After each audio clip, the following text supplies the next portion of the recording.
Baik, saya buka. Assalamualaikum warahmatullahi wabarakatuh. Izin memperkenalkan diri, nama saya Inayah dari kelas 12 IPA 1. Di sini saya akan mempresentasikan materi PPKN yang bab kedua tentang perlindungan dan penegakan hukum di Indonesia.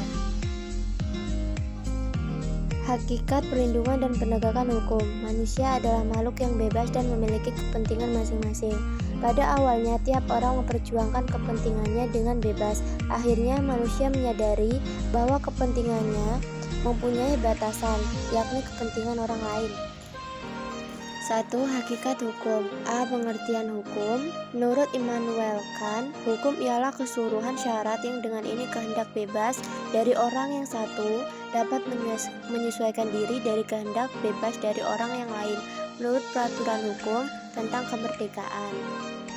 Yang kedua, menurut Leon Duguid, memberikan penjelasan bahwa hukum ialah aturan yang mengandung pertimbangan kesusilaan yang ditunjukkan pada tingkah laku manusia dalam masyarakat dan yang menjadi pedoman bagi penguasa-penguasa negara dalam melakukan tugasnya.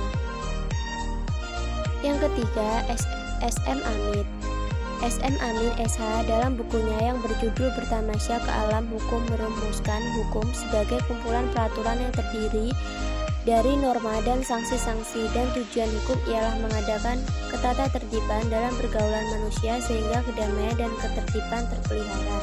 Dan yang keempat, C.T. Simorangkir SH dan Werjo Sastro Pranoto SH dalam bukunya Pelajaran Hukum Indonesia memberikan definisi hukum sebagai peraturan yang bersifat memaksa yang menentukan tingkah laku manusia dalam lingkungan masyarakat yang dibuat oleh badan-badan resmi yang berwajib. Pelanggaran terhadap peraturan-peraturan tadi berakibat diambilnya tindakan, yaitu dengan hukuman tertentu. B. Sifat dan unsur hukum. Dengan tugas menjaga ketertiban, sifat hukum pertama-tama adalah mengatur dan memaksa.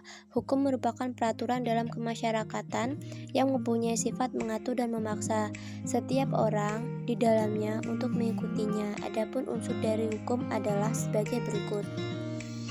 A. Peraturan tentang tingkah laku manusia. B. Peraturan itu dilegalkan oleh badan-badan resmi yang ditunjuk secara khusus untuk menangani hukum. C. Peraturan itu mempunyai sikap yang memaksa.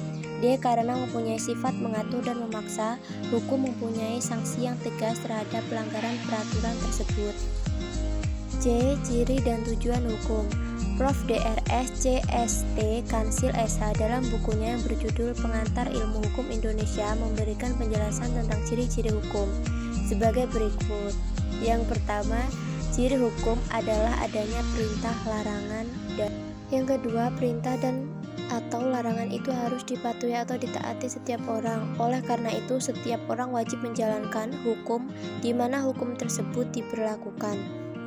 Tujuan hukum dapat dipahami dari berbagai pendapat ahli sebagai berikut. Yang pertama, Prof. C.St. Kansil mengumumkan hukum bertujuan menjamin adanya kepastian hukum dalam masyarakat, dan hukum itu harus pula bersendikan pada keadilan. Yang kedua, Prof. Saibakti SH mengumumkan hukum mengabdi kepada tujuan negara.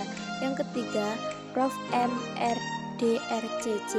von Apeldoorn mengungkapkan tujuan hukum ialah mengatur pergaulan hidup manusia secara damai. Baik, itu saja presentasi dari saya. Saya akhiri. Wassalamualaikum warahmatullahi wabarakatuh.